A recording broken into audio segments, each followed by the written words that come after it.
Puji Tuhan, Shalom, selamat pagi dan salam sejahtera untuk kita semuanya. Harapan saya semuanya bangun dengan tubuh yang sehat dalam keberkatan daripada Tuhan Allah kita yang telah menyertai kita dan memberkati kita sepanjang malam hari ini. Puji Tuhan, sebelum kita mendengarkan renungan firman Tuhan saat pagi hari ini, marilah kita satu dalam doa. Bapa yang baik, kami bersyukur untuk berkat kemurahan-Mu bagi kami, di mana sepanjang malam Engkau telah menyertai kami, dan kami boleh bangun saat pagi hari ini dengan tubuh yang sehat. Sebelum kami beraktivitas, kami serahkan kehidupan kami dalam tangan-Mu. Kami tahu bahwa Engkaulah yang menyertai kami dalam segala aktivitas kami dan membuat berhasil segala pekerjaan tangan kami, dan membuat kami semakin diberkati oleh Tuhan. Kami bersyukur dan siap dengarkan renungan firman-Mu dalam nama Yesus Kristus. Haleluya. Amin. Puji Tuhan, Bapak Ibu Saudara yang dikasihi oleh Tuhan Yesus Kristus. Renungan kita saat pagi hari ini terdapat dalam 1 Korintus 13 ayat yang keempat sampai dengan ayatnya yang ke-8. Demikian bunyi firman Tuhan. Kasih itu sabar, kasih itu murah hati, ia tidak cemburu, ia tidak memegahkan diri dan tidak sombong. Ia tidak melakukan yang tidak sopan dan tidak mencari keuntungan diri sendiri. Ia tidak pemarah dan tidak menyimpan kesalahan orang lain. Ia tidak bersukacita karena ketidakadilan, tetapi ia bersukacita karena kebenaran. Ia menutupi segala sesuatu, percaya segala sesuatu, mengharapkan segala sesuatu, sabar menanggung segala sesuatu, kasih tidak berkesudahan, nubuat akan berakhir, bahasa roh akan berhenti, pengetahuan akan lenyap. Puji Tuhan, Bapak Ibu Saudara yang dikasihi oleh Tuhan Yesus Kristus. Hukum yang paling besar di dalam Alkitab dikatakan bahwa yang pertama mengasihi Tuhan Allah dengan segenap hati, segenap jiwa, dan segenap kekuatan kita.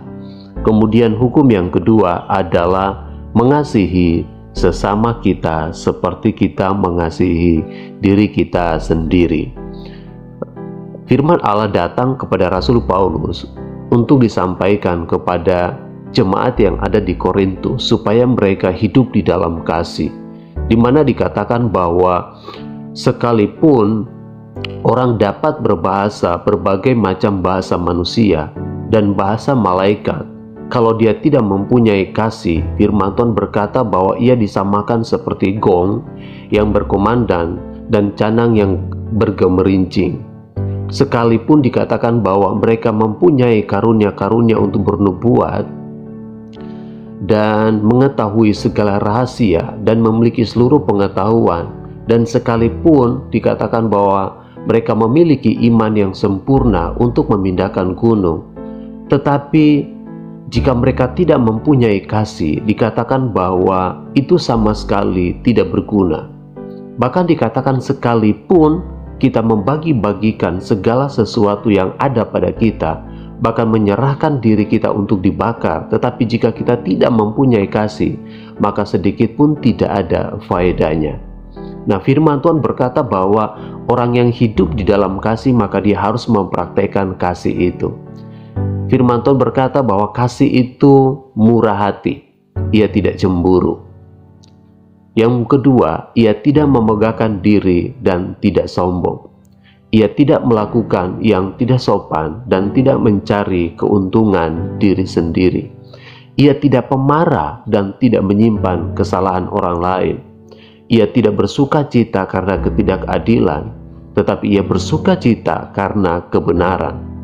Ia menutupi segala sesuatu, percaya segala sesuatu, mengharapkan segala sesuatu, sabar menanggung segala sesuatu.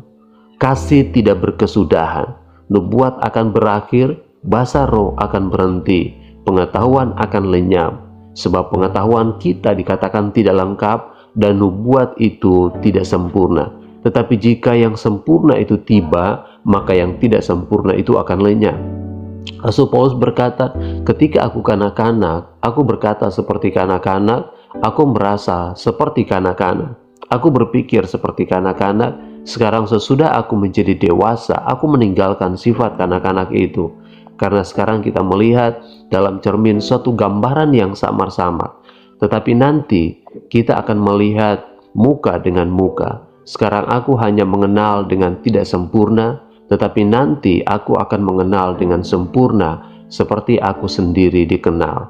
Demikianlah tinggal ketiga hal ini, yaitu iman, pengharapan, dan kasih. Dan yang paling besar di antaranya ialah kasih. Firman Tuhan berkata di sini bahwa seperti digambarkan oleh Rasul Paulus, bahwa orang yang memiliki kasih adalah orang yang memiliki tingkat kedewasaan iman yang sempurna di dalam Tuhan. Tuhan menginginkan sikap kedewasaan. Orang-orang yang hidup di dalam Tuhan, orang-orang yang bersikap dewasa adalah orang-orang yang mampu untuk mengaplikasikan kasih itu dalam kehidupan mereka. Di mana dikatakan di sini bahwa kasih itu sabar, kasih itu murah hati, ia tidak cemburu, dan seterusnya. Itu yang akan kita aplikasikan dalam kehidupan kita, karena kita disebut sebagai anak-anak atau orang-orang dewasa yang harus melakukan mengaplikasikan kasih itu, bukan seperti kanak-kanak lagi. Dan dikatakan di sini bahwa kita harus melihat, bercermin kepada pribadi Allah yang telah memberikan teladan kasih itu, dari sikap kerendahan hatinya, dari sikap pelayanannya, dari begitu banyak hal yang dilakukan oleh Yesus. Maka kita pun juga sebagai pengikut Kristus harus melakukan hal itu, mengasihi Tuhan Allah kita dengan segenap hati kita, segenap jiwa kita, dengan segenap kekuatan kita, dan segenap akal budi kita, dan mengasihi sesama kita seperti kita mengasihi diri kita sendiri. Puji Tuhan, ini yang menjadi renungan firman Tuhan pada saat pagi hari ini. Biarlah kita tinggal di dalam kasih Tuhan, kita berpengharapan di dalam kasih Tuhan, karena hanya kasih itulah yang membawa kehidupan kita untuk kita menikmati Tuhan dalam kehidupan kita semua. Puji Tuhan, kita akan berdoa untuk renungan firman Tuhan saat pagi hari ini. Biarlah renungan ini boleh memberi kekuatan baru bagi kita untuk tetap hidup di dalam kasih Kristus. Terima kasih Bapa kami dalam kerajaan surga. Kami bersyukur untuk berkat kemurahan-Mu pada saat pagi hari ini. Kami boleh bangun dengan tubuh yang sehat, yang kuat, dan diberkati oleh Tuhan. Terima kasih untuk renungan firman-Mu, mengingatkan kami untuk kami hidup di dalam kasih Tuhan. Kami mengasihi sesama kami mencintai sesama kami sama seperti kami mengasihi diri kami sendiri, dan mengasihi Engkau sebagai Tuhan dan Juru Selamat atas kehidupan kami. Ampuni kami atas segala kesalahan pelanggaran-pelanggaran kami, dan bawa kami menjadi pribadi yang sempurna di hadapan Tuhan. Terima kasih Bapa, terima kasih. Berkati seluruh pendengar yang mendengarkan renungan firman ini. Kiranya Engkau memberkati dengan kasih dan damai sejahtera yang besar daripada-Mu. Berkati setiap telinga yang mendengarkan, berkati setiap keluarga, berkati setiap rumah tangga, suami, istri, anak-anak, serta orang tua. Biarlah berkat Tuhan turun atas setiap pekerjaan, usaha, aktivitas kami, pendidikan, apapun yang kami kerjakan sepanjang hari ini. Biarlah berkat-berkat Tuhan melimpah atas kami semua. Mari kita berdoa. Bapa kami, Bapa kami yang di surga, dikuduskanlah nama-Mu, datanglah kerajaan-Mu, jadilah kehendak-Mu di bumi seperti di surga. Berikanlah kami pada hari ini makanan kami yang secukupnya, dan ampunilah kami akan kesalahan kami, seperti kami juga mengampuni orang yang bersalah kepada kami. Dan janganlah bawa kami ke dalam pencobaan, tetapi lepaskanlah kami daripada yang jahat, karena Engkau-lah yang punya kerajaan dan kuasa dan kemuliaan sampai selama-lamanya. Amin. Puji Tuhan. Selamat beraktivitas, tetap mengasihi Tuhan dan mengasihi sesama, dan selalu bahagia di dalam Tuhan. Shalom. Hanya karena